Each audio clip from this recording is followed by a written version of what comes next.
Something about old scrapbooks fascinates me, even when there's nothing in them.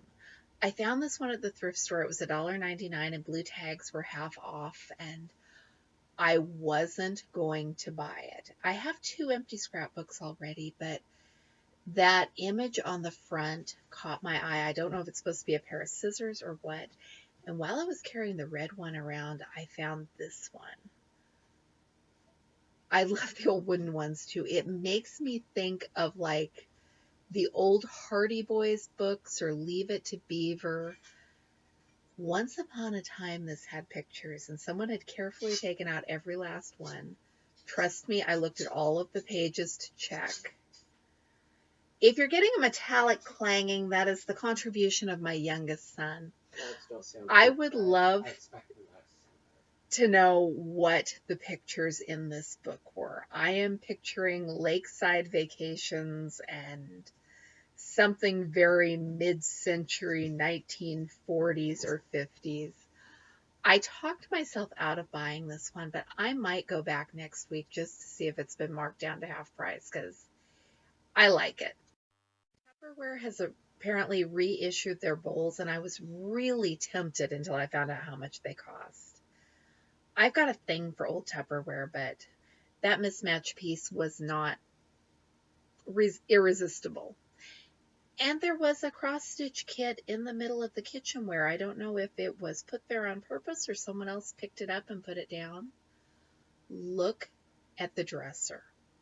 The red caught my eye, but then it was those drawer pulls. If you have an idea what these are supposed to be, let me know in the comments because I could not quite figure it out. Those drawer pulls and the keyholes make me think that this is an old piece, and I would love to know what it looked like before someone decided to paint it.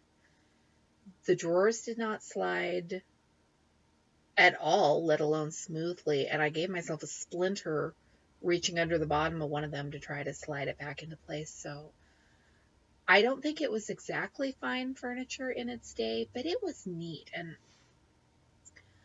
I could almost, in a different lifetime and a different house, see myself bringing this home. It was $50 marked down on half price day to $25, so it was fun. And I like this chair that is, in my mind, the one remnant from Great Aunt Somebody's dining room set. I've heard that some of the thrift stores in the area no longer take donations of single chairs, which I think is just dumb because that would be perfect for a sewing room. There is so much you could do with that. And then look at this red desk and chair. They were not the same shade of red as the dresser, but I am thinking they might have come from the same house. Or not. These days you see a lot more painted furniture, but this was obviously painted a long time ago. There is a name for this glaze. I cannot remember what it was called, and that has been driving me nuts for weeks because I keep finding it in the thrift stores. I can't tell you what the name of it is, but I can vividly imagine my mom and my grandma sitting at her dining room table in her kitchen that was permeated with cigarette smoke and talking about how hard it was to get this to fire properly. Speaking of scrapbooks, I found this one. Same store as the other two. Isn't that something else? It's teddy bear. I think it's patriotic teddy bears. It's very something. And I am like 99% sure that in my sewing room, I have got the book with the pattern that tells you how to make that. What could I do with some Halloween fabric?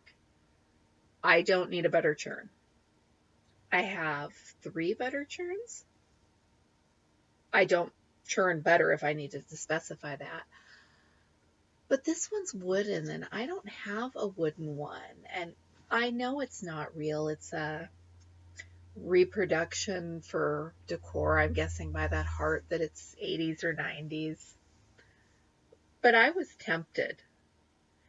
It would have been $12.50, and I think that that is exactly what I paid for my crockery butter churn, or maybe that one was $7. I'll dig out the video and I'll link to it. This is the first wooden butter churn I have found. And then I found spools and spools of thin ribbon for 25 cents each. So I can't remember why I needed thin ribbon, but I have now got a whole bag full of it because I'm never going to find that kind of yardage for any cheaper. Let me know, would you buy a wooden butter churn? Do you know what those drawer pulls were supposed to be? I'm Michelle. This is my romantic tangle, and I'll be back with you with more videos soon.